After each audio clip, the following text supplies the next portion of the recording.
Ravi Teja versus Gopichand, आखिर कौन कौन तेलुगु सिनेमा का नंबर 1 स्टार। वैसे तो ये दोनों ही हैं फ्लॉप के बहुत बड़े खिलाड़ी, लेकिन फिर आज जान ही लेते हैं आखिर किसने दी सबसे ज्यादा फ्लॉप और किसने दी है सबसे ज्यादा हिट्स। तो चलिए जानते हैं दोनों की last 15 hits and flop movies के बारे में। तो रवि तेजा लेकर आते हैं अपनी 15वीं मूवी बंगाल टाइगर, एक एक्शन कॉमेडी फिल्म जिसमें 2 हीरोइन तमन्ना और राशि को लेकर मूवी को बनाते हैं। पूरे 25 करोड़ के बजट में और कमाती है 38 करोड़ और रह जाती है एक एवरेज मूवी। तो वहीं दूसरी तरफ गोपीचंद भी लेकर आते हैं अपनी 15वीं मूवी मोगलू, एक रोमांस ड्रामा फिल्म जिसका बॉक्स ऑफिस पर हो जाता है बुरी तरह पोपट, क्योंकि 10 करोड़ के बजट में बनकर मूवी कमाती है 7 करोड़ और बन जाती है एक फ्लॉप मूवी। तो पॉइंट मिलता है रवि तेजा को, क्योंकि गोपीचंद ने तो दे डाली है फ्लॉप मूवी। और फिर रवि तेजा लाते हैं अपनी 14वीं मूवी राजा द ग्रेट, लाते हैं एक एक्शन कॉमेडी फिल्म जिसमें करते हैं अंधे की एक्टिंग और ले जाते हैं ऑडियंस का दिल, क्योंकि सिर्फ 25 करोड़ के बजट में बनकर मूवी कमाती है 55 करोड़ और बन जाती है रवि तेजा के करियर की एक ब्लॉकबस्टर मूवी। तो वहीं गोपीचंद भी लाते हैं अपनी 14वीं मूवी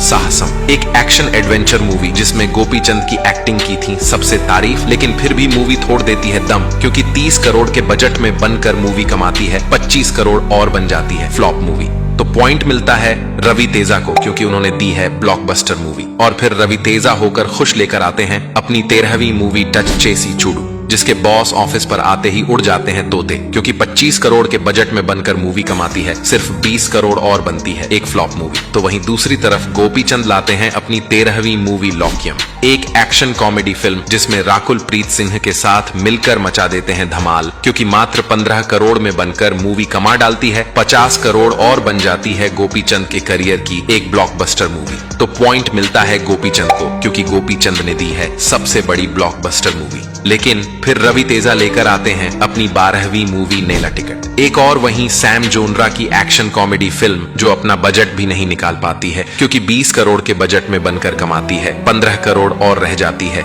एक फ्लॉप मूवी। तो वहीं गोपीचंद भी लेकर आते हैं अपनी 12वीं मूवी जिल, एक एक्शन ड्रामा फिल्म जो लोगों आती है थोड़ी कम पसंद, क्योंकि 15 करोड़ के बजट में बनकर मूवी कमाती है 20 करोड़ और बन जाती है एक एवरेज मूवी। तो पॉइंट मिलता है गोपीचंद को, क्योंकि रवि तेजा ने तो दी है एक फ्लॉप मूवी। और फिर रवि तेजा की आती है 11वीं मूवी अमर अकबर एंथनी, एक और एक्शन कॉमेडी फिल्म जिसमें रवि तेजा इसी करते हैं एक्टिंग की हो जाते हैं थिएटर खाली के, क्योंकि 35 करोड़ के बजट में बनती है मूवी और कमाती है सिर्फ 20 करोड़ और बनती एक डिसास्टर मूवी। तो गोपीचंद लेकर आते हैं अपनी 11वीं मूवी सौख्यम, एक एक्शन रोमांटिक फिल्म जिसमें गोपीचंद अपनी एक्टिंग का ऐसा दिखाते हैं जादू, और सिर्फ 15 करोड़ के बजट में बनकर मूवी कमाती है 10 करोड़ और बन जाती है सबसे बड़ी डिसास्टर। तो यहाँ मिलता है दोनों को बराबर पॉइंट, क्योंकि दोनों ने दे डाली है सबसे बड़ी डिसास्टर। लेकिन फिर रवि तेजा लेकर आते हैं अपनी 10वीं मूवी डिस्को राजा, और जैसा नाम वैसा ही काम, क्योंकि 40 करोड़ के भारी बजट में बनती है ये एक्शन साईफाई फिल्म और कमाती है सिर्फ 30 करोड़ और बन जाती है एक बड़ी फ्लॉप मूवी। तो वहीं गोपीचंद की भी आती है 10वीं मूवी गौतम नंदा, एक थ्रिलर मूवी जो बनती है पूरे 30 करोड़ में, लेकिन पब्लिक होती है इससे थोड़ी ना खुश, क्योंकि मूवी कमाती है 25 करोड़ और बन जाती है एक फ्लॉप मूवी। तो दोनों को मिलता है बराबर पॉइंट, क्योंकि दोनों ने दे डाली है फ्लॉप्स मूवीज। लेकिन फिर रवि तेजा लेकर आते हैं अपनी 9वीं मूवी क्रैक, एक एक्शन थ्रिलर मूवी जो फाड़ डालती है बॉक्स ऑफिस को, क्योंकि मात्र 20 करोड़ के बजट में बनकर कमा डालती है 70 करोड़ और बन जाती है रवि तेजा के करियर की एक बड़ी ब्लॉकबस्टर मूवी की। तभी गोपीचंद भी लेकर आते हैं अपनी 9वीं मूवी ऑक्सीजन, एक एक्शन थ्रिलर मूवी जिसमें करते हैं कमाल की एक्टिंग, लेकिन फिर भी 30 करोड़ के बजट में बनकर मूवी कमाती है 15 करोड़ और बन जाती है सबसे बड़ी डिसास्टर मूवी। तो पॉइंट मिलता है रवि तेजा को, क्योंकि रवि तेजा ने दी है सबसे बड़ी ब्लॉकबस्टर मूवी। और फिर रवि तेजा लेकर आते हैं अपनी 8वीं मूवी खिलाड़ी, और जैसा नाम उसे उल्टा काम, क्योंकि 50 करोड़ के भारी बजट में बनाते हैं इस एक्शन थ्रिलर मूवी को और सोचते हैं कि इस बार भी मचाऊंगा बॉक्स ऑफिस पर धमाल, लेकिन मूवी कमाती है सिर्फ 25 करोड़ और बन जाती है एक डिसास्टर मूवी। और तभी गोपीचंद भी लेकर आते हैं अपनी 8वीं मूवी पंथम, एक एक्शन रोमांटिक फिल्म जो बनती है 25 करोड़ के बजट में और कमाती है 20 करोड़ और बन जाती है एक फ्लॉप मूवी। तो यहाँ एक पॉइंट मिलता है गोपीचंद को, क्योंकि गोपीचंद ने खाया है कम लॉस।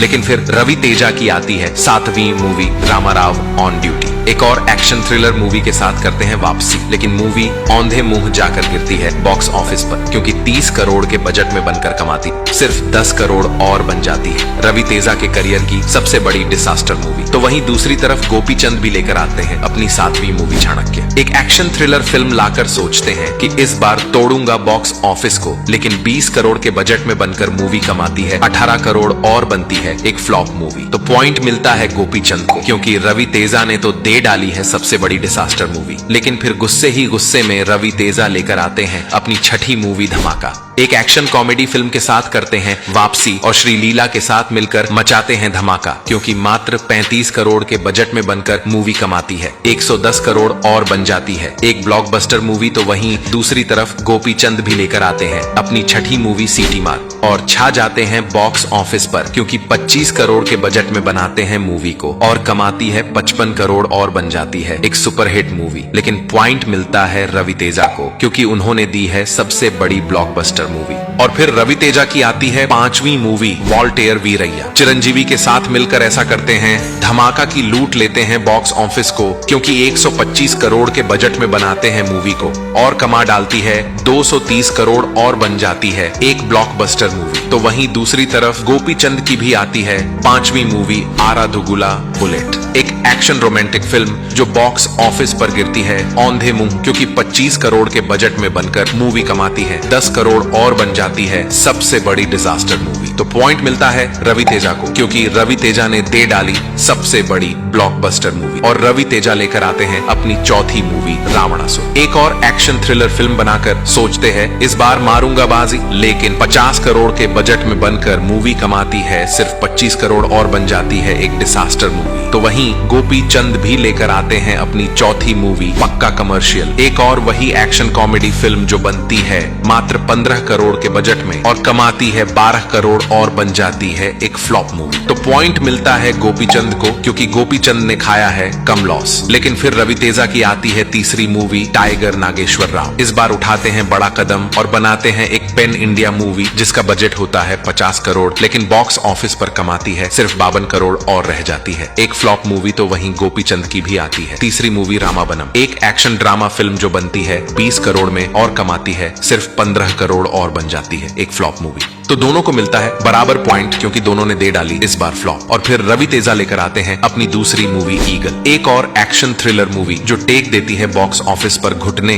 क्योंकि 35 करोड़ के बजट में बनकर कमाती है 30 करोड़ और बन जाती है फ्लॉप मूवी। तो वहीं दूसरी तरफ गोपीचंद भी लाते हैं अपनी दूसरी मूवी भीमा, पुलिस ऑफिसर बनकर दिखाते हैं दमदार एक्शन, लेकिन ऑडियंस होती है इससे ना खुश और 25 करोड़ के बजट में बनकर मूवी कमाती है 16 करोड़ और बन जाती है एक फ्लॉप मूवी। तो दोनों को मिलता है बराबर पॉइंट, क्योंकि दोनों नहीं पकड़ पाए इस बार बॉक्स ऑफिस। लेकिन फिर रवि तेजा लेकर आते हैं अपनी पहली मूवी मिस्टर बच्चन, बनाते हैं बॉलीवुड मूवी रेड का तेलुगु रीमेक, लेकिन बॉक्स ऑफिस पर हो जाता है इसका सत्यानाश, क्योंकि 70 करोड़ के बजट में बनकर मूवी कमाती है 15 करोड़ और बन जाती है सबसे बड़ी डिसास्टर। तो वहीं दूसरी तरफ गोपीचंद भी लाते हैं अपनी पहली मूवी विश्वाम जो बनती है पूरे 25 करोड़ के बजट में और कमाती है 20 करोड़ और बनती है एक फ्लॉप मूवी। तो पॉइंट मिलता है गोपीचंद को, क्योंकि गोपीचंद ने खाया है कम लॉस। तो यही है रवि तेजा और गोपीचंद की last 15 hits and flop movies. अब आप बताओ इन दोनों में कौन है विनर और कौन है फ्लॉप का असली खिलाड़ी और कौन है आपका फेवरेट।